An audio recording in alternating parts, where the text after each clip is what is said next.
faithwire.com.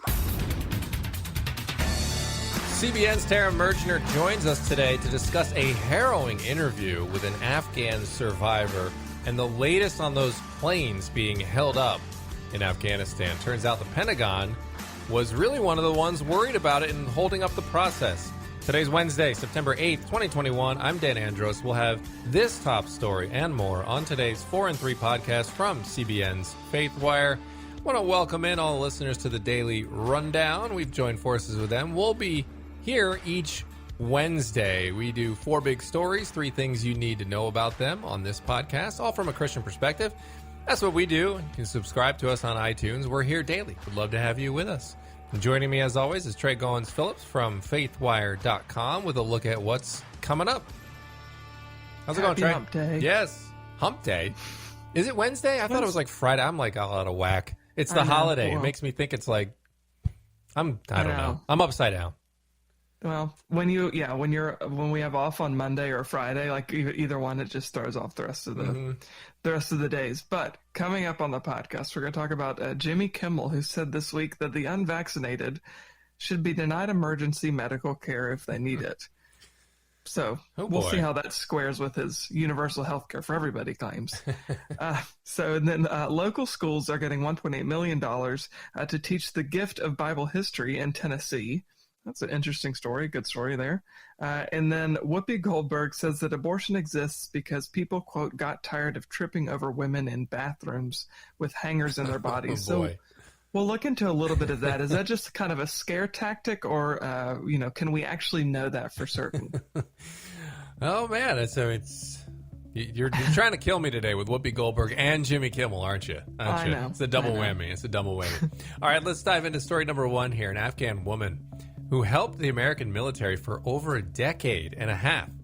Her family was abandoned in Afghanistan, and she's speaking out to CBN News after she managed to survive in the chaos of Kabul airport and get on one of those planes with her kids. But again, a lot of her family was left behind. So here's 3 things you need to know, starting with number 1, the details. The big story on CBN News right now, CBN's Tara Merchner has a gripping interview with an Afghan escapee, and we'll get to her story in a minute, but wanted to start right now on the other big story that was also in Tara's report of these planes that are being held up in Afghanistan, and the initial reports were that the Taliban was holding them up. That's what Rep. Mike McCall said. And now we're hearing as well that there was, just a breakdown in negotiations with the State Department, and they may be involved with holding some of these planes up as well. So, Tara, thanks for being here, first of all. And what's the latest you're hearing on these planes?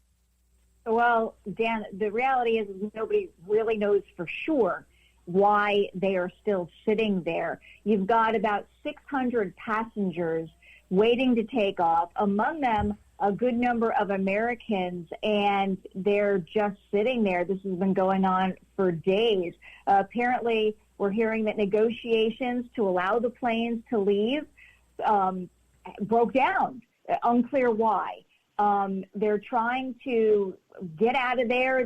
It's unclear whether they're sitting on the planes, what's exactly happening to them while they're waiting.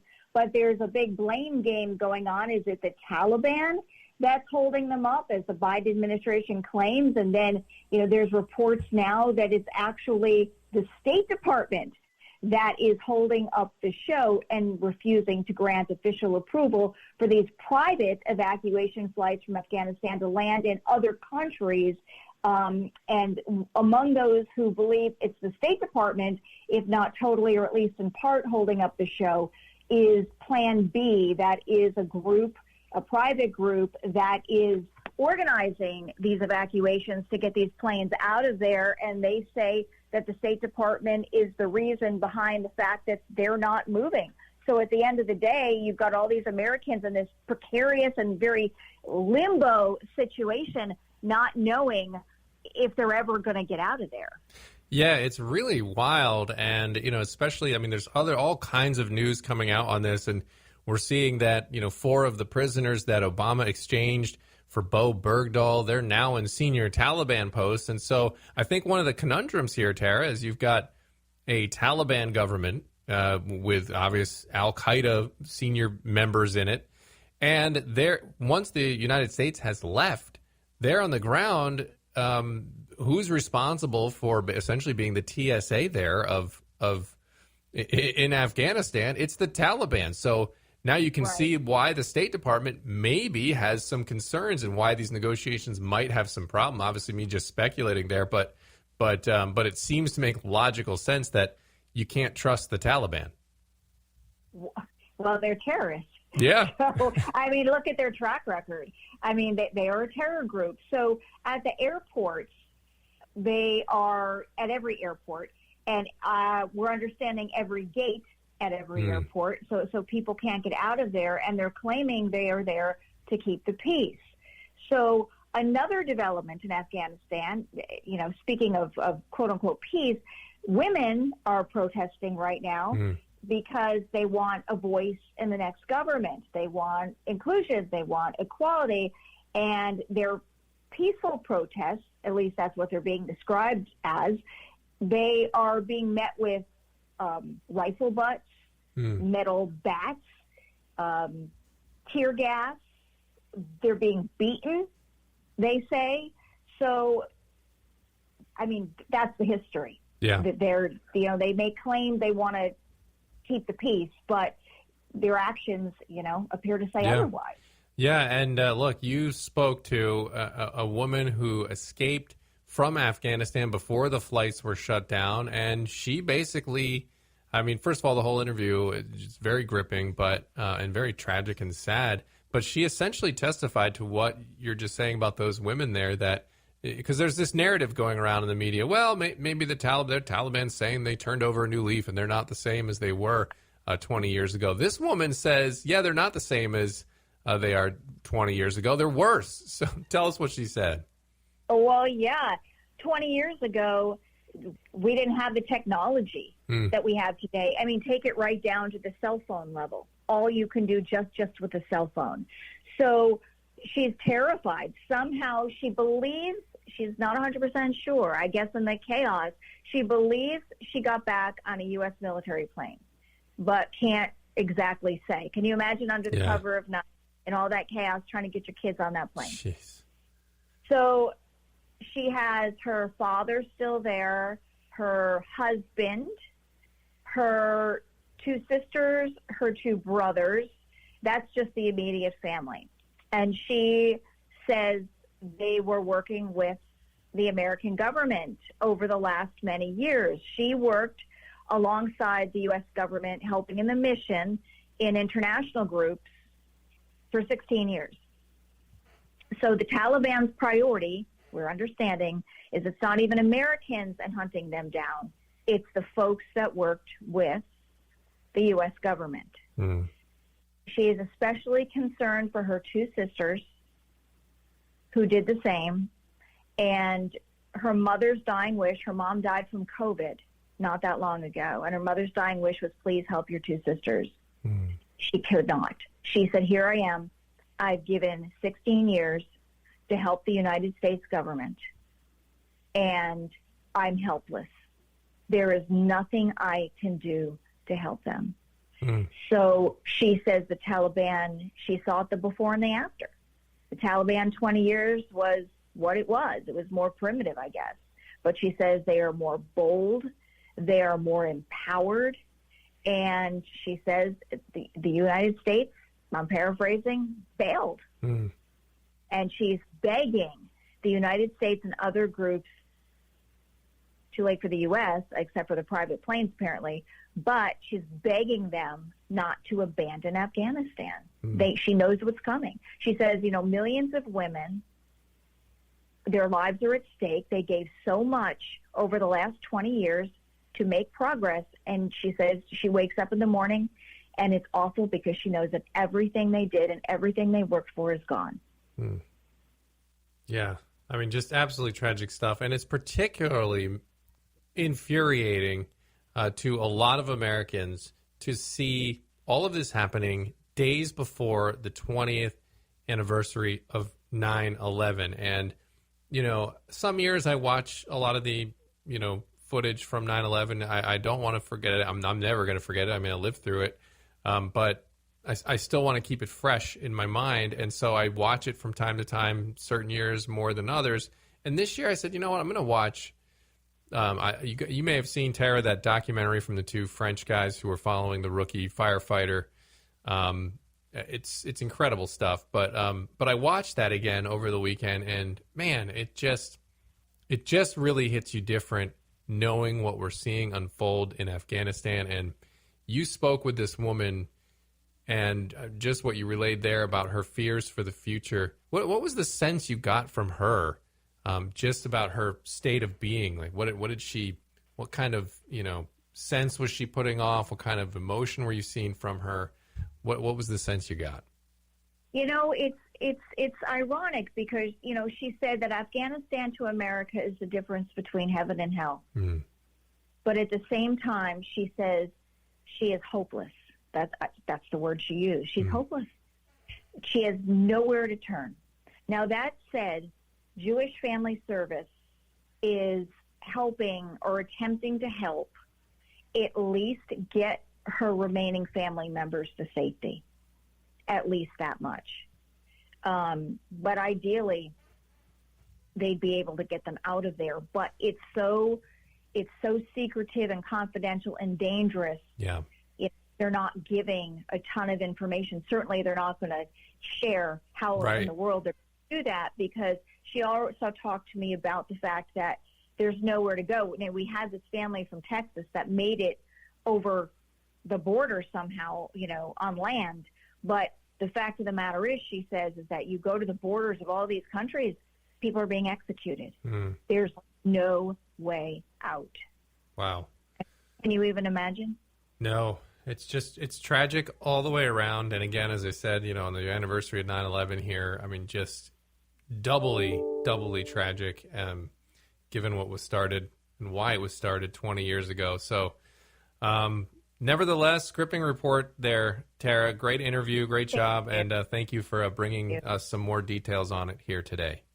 Yeah, and just to echo your thoughts on 9/11, it is very painful to think back and remember that. And a lot of people who were not there, were not adults at the time that happened, should take the time, as you say, to look at the history. Yeah. Because over time, people do forget. Yeah. Or the generation behind us does not have that perspective, not having gone through that. Unfortunately, I was not in New York City. I was reporting on it in another state on the ground, where the pilot from one of the flights that hit the World Trade Center that had left out of Boston was on that flight and died. And then have to interview his family after that happened, more than once, excruciating. So yes. I hope everybody take a moment, on a little bit different note, and really remember, the people that died. I had relatives in the Trade Center that survived. It's horrible to remember, but definitely something we can't forget our history. Amen. Well said. Thanks, Tara. Appreciate it. Thank you, Dan.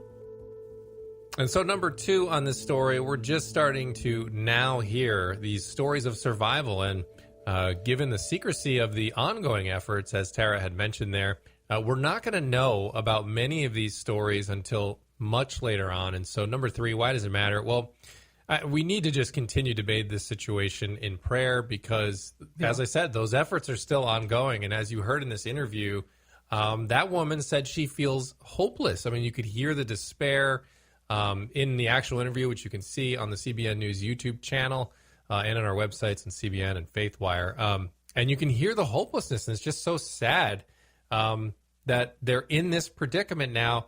And, they just feel like there's no way they can get their loved ones out. And so, but there are efforts ongoing. Obviously, they can't give details or else, that would kind of ruin those efforts. So we just got to be praying for those.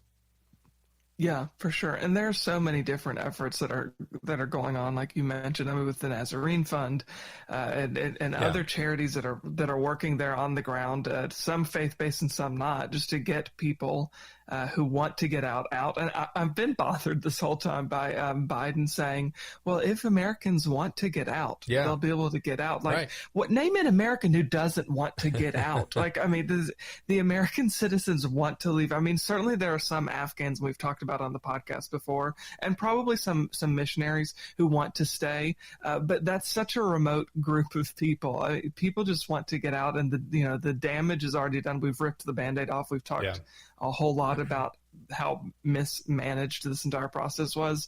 But as believers, we know that the situation is what it is now, and we just need to be praying, like you said, Dan, that God would move and that the gospel would obviously flourish there, but that people would be safe and more people would come to know Christ.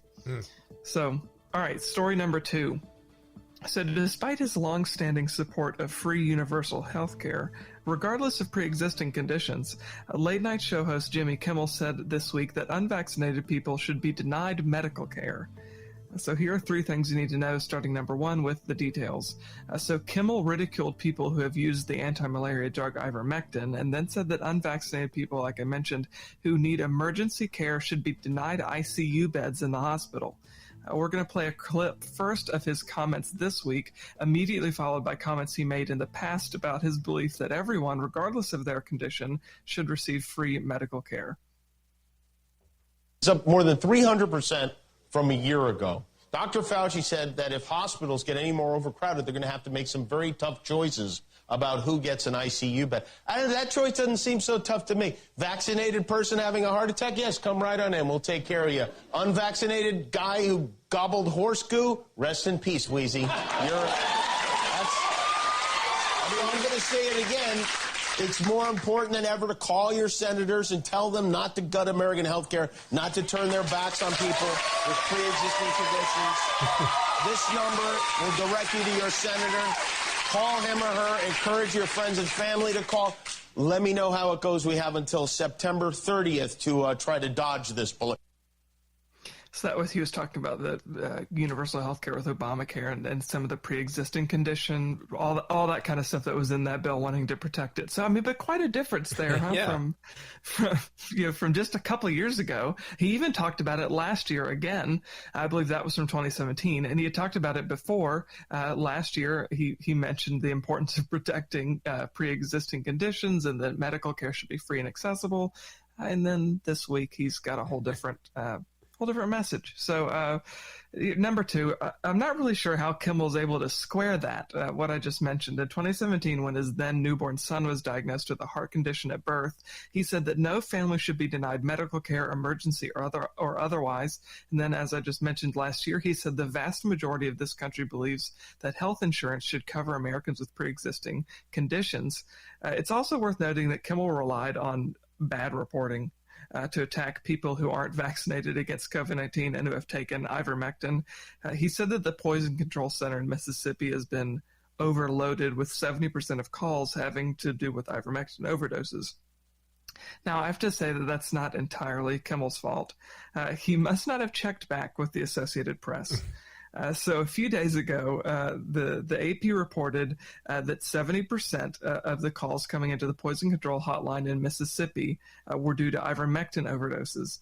Well, then just a couple days ago, they amended that very quietly and said that in reality the number is not 70%. It is a meager 2%. Oh.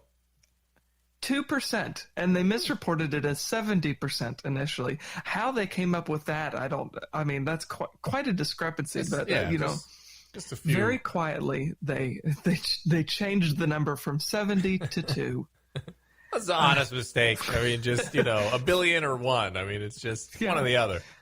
Yeah, so I guess I won't blame Kimmel entirely for that, but he certainly has editors and people who look over his script and all that, and you would think someone who is just so in tune with the media would have checked back to make sure his facts were right. Yeah. But he didn't this week.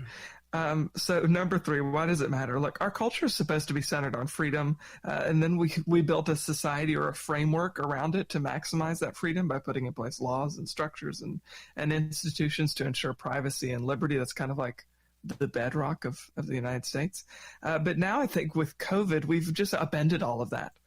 we've created a society that just can't function in a culture that values freedom. Our society is like the default now is to otherize people and to make an enemy out of anyone who's perceived to be wrong on something. Obviously, right now we're talking about vaccination. And Kimmel's just saying it right now, but we talked about this, Dan, yesterday. In Victoria, Australia, they're not just saying it, they're doing it. Where they want to create an economy that literally the premier there in Victoria said is locking out people who choose not to get vaccinated because they're wrong. And we're going down a dangerous road, I think. Yeah. And you know, you listen to those comments, and I remember during the debate about Obamacare when it first was happening, I think it was 2010 or somewhere around there. And Sarah Palin famously said the death panels, you know, that if you put in Obamacare, you're going to have these death panels of people deciding who lives and who doesn't.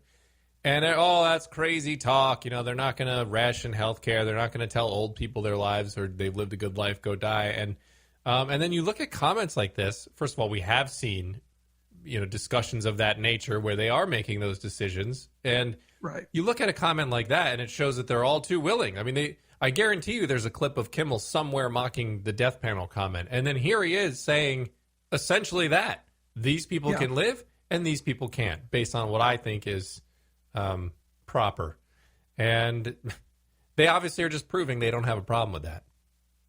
Yeah, and you know, I've seen some people pointing out in regard to Kimmel, the fact that in a lot of areas, the unvaccinated rate, the demographic where they're struggling the most is among immigrant populations, illegal immigrant populations, minority populations. So it's really not, it's kind of incongruent with the left's general like party line on this kind of stuff. Yeah. And I'm just wondering if it's going to come back to bite him. I don't know. It seems like a lot of people on the left are just kind of immune to consequences from this kind of stuff. So, you know, we'll see, but I'm not going to hold my breath. Yeah, we will see, indeed. But same thing, not holding my breath here. All right, let's go to a little bit of positive news here, Trey. School kids in Tennessee are going to get more exposure to the Bible. Here's 3 things you need to know, starting with number 1, the details. A Tennessee-based nonprofit called Bible in the Schools, or BITS, recently presented Hamilton County Public Schools in Chattanooga with a $1.8 million gift as a reimbursement for its 2020-2021 countywide Bible history elective program. So for about 100 years, BITS has provided Bible history elective courses for public school students in Hamilton County. And they now reach about 29 public schools and thousands of students between grades 6 and 12. And they said as we approach our 100th year, it's an honor to present this gift to our public schools as it represents the heart behind so many donors in this community.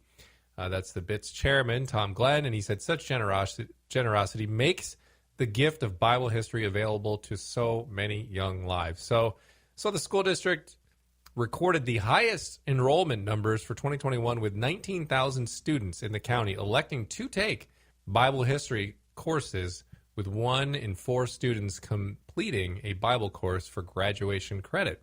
So number 2, what do they learn? What do they learn in these courses? 5 courses are offered to students in middle school and high school grades. 6th graders learn about creation and the flood in Genesis, while 7th grade students are taught about the wanderings in the wilderness and the 10 Commandments in Exodus. 8th graders go into more about the life of Jesus based on the book of Luke. And students in 9th through 12th grade get an overview of the Old and New Testament survey. Students also learn what the Bible says about the nature of God and man, along with a biblical overview of creation, the fall, and redemption. So very cool.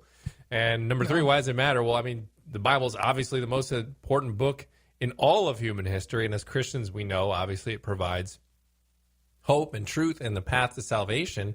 And so we should be praying for more of this type of thing around the nation. This is just great to see. Yeah, you know, I can't help but think that so much of the problems that we face in society are due in part, or probably in large part, to the fact that we've kind of we've shoved God out of our society. We've shoved Yeah. God out of our culture. Obviously, God is sovereign and He's present, and Right. and we can't change the course of God's plan. But there is something to be said about inviting the presence of God into the public square and into our school system and into the things that we're dealing with. And I think this is just a net good thing for everybody, whether you're a believer or not, to invite God to be present in society. As believers, we know that can only be a good thing. So it's encouraging to see this happening. And look, I think whether you're Christian or not, there's no denying that the Bible has significantly impacted culture, particularly American culture, Western culture. So, I think the more the merrier when it comes to this kind of stuff. Yeah, absolutely. All right, story number 4. So Whoopi Goldberg, one of the co-hosts of The View, claimed today that the reason abortion exists is because people got tired of tripping over women in bathrooms with hangers in their body. So here are 3 things you need to know, starting with number 1, the details. So Goldberg said abortion and the U.S. Supreme Court's ruling in 1973 on Roe v. Wade came about not for religious reasons, but because the procedure needed to be safe and clean. So here's what she had to say today. Here's the deal. Abortion did not come around for religious reasons. The reason abortion came about is because people got tired of tripping over women in bathrooms with hangers in their body. Okay? This was always supposed to be about safe and clean. Yeah. Your relationship with God and my relationship with God, we'll talk to God. God talks to me, God talks to you. You know what God wants you to do. Yeah. Whatever you believe. First, I think as a Christian, Dan, I want to say that, what God says, so I've always heard that our relationships with God are personal, but they're not private. So, what God says is not in Scripture and through His revelation, general revelation, whatever, is not just, for me and Him. Like, He speaks into society and into human existence and the problem of sin and the problems of pain and suffering and all of that stuff. So it's not, you can't really you can't really isolate it the way that she's saying it. If it's true for me, if it's a moral truth, an absolute objective moral truth, then it is always true. Regardless of the situation and who it involves. So I have some issues with that. But Goldberg's comments were centered on the new abortion law in Texas, which bans the termination of a pregnancy after 6 weeks, which is before many women even know they're pregnant. And I have to add a side note here too. I said women, but according to AOC, I should be calling them people who give birth, any menstruating person, or even, and this one is my favorite, a uterus holder. She said all of those today, and that's an entirely different story. I know that we don't have time for, but uterus holder, I can't get over that one. So, number 2. Let's just go back to the subject at hand. So Goldberg's coat hanger claim is pretty difficult to really substantiate, at least legitimately. So in 2019, the Washington Post gave then Planned Parenthood president Lena Wen 4 Pinocchios for claiming similarly and repeatedly that prior to the Supreme Court's ruling on Roe v. Wade, thousands of women died every year as a result of botched back alley abortions. Fact checker Glenn Kessler, who we've talked about here before, noted at the time that any statistics from the pre-Roe days would be unreliable because unplanned pregnancies and abortions were considered by most of society then to be deeply shameful. Additionally, given it was illegal to terminate pregnancy, official statistics were not necessarily reliable indicators of mortality rates for abortion because it's pretty hard to come by any of that kind of data when the subject matter is illegal.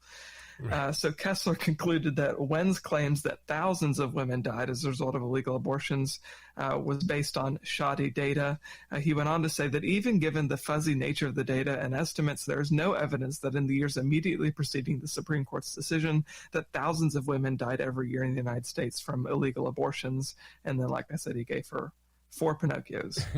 So I imagine if he was being honest, Glenn would have to give Whoopi a similar result of 4 Pinocchios. Yeah. But we don't know if he would be honest. Again, I don't know. No. So number 3, why does it matter? Look, there really is just such a lack of willingness to actually deal in facts when it comes to abortion, particularly from the media and the left.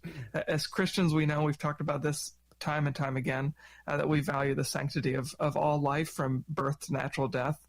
So we really shouldn't and can't have any conversation about this without realizing the valuable lives that hang in the balance, meaning the unborn babies. They're not just a clump of cells. Right. It's not just something, a disease to be done away with or, a cyst that we need to have removed. It's a human life. And I don't think we can really separate that from the conversation. And I think bringing in the scare references that Goldberg did, particularly since they can't really be substantiated, just muddies the water, and that's the intention. And I think as believers and certainly as pro-life Christians, we need to see that for what it is. And the irony of calling an abortion safe and clean is just what actually happens to the child is anything but safe and clean. I mean, they die, so not safe in any stretch of the imagination. So it's like you said, they're just distracting from the truth, and it's sad. It's sad. Yeah, and notice that rare has been removed from. Totally gone. The 1990s of safe, legal, and rare that the Clintons touted. Yeah, we've completely removed the rare from that. It's safe, legal, and shouted is these days. Right, and of course none of those things make killing someone good. Like safe, that's not safe for the person dying. Legal doesn't make something good, and rare, hey, let's just kill less people and it'll be great. None of those things make any sense. And I think what you're seeing is people starting to realize, as science and technology validate more and more that is life inside the womb, you're seeing the argument now correspond appropriately because they have to adjust to that and say, oh, yeah, it's very obvious what's happening here. Now we have to just be okay with it and say it's choice and just double down and say, let's go.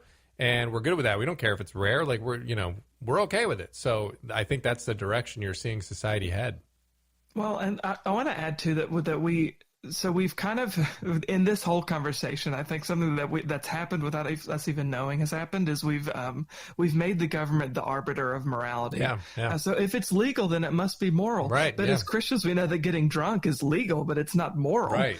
So the same is true of taking a life in abortion. It may be legal, but that does not mean it is moral, and we shouldn't be looking to the government for our moral code. Yeah, and the legal part of that argument falls apart when you apply it to stuff like slavery. I mean, slavery was legal at some point, so you can't just say, oh, it was legal. Well, then you'd have to be for slavery then, I guess, because that was legal at one time as well. So, all right, that is all the time we have for this episode of 4 and 3. Thanks for being here. As always, head on over to cbnnews.com and faithwire.com for more news from a Christian perspective. You can subscribe to this podcast on iTunes. God bless. We'll see you back here tomorrow.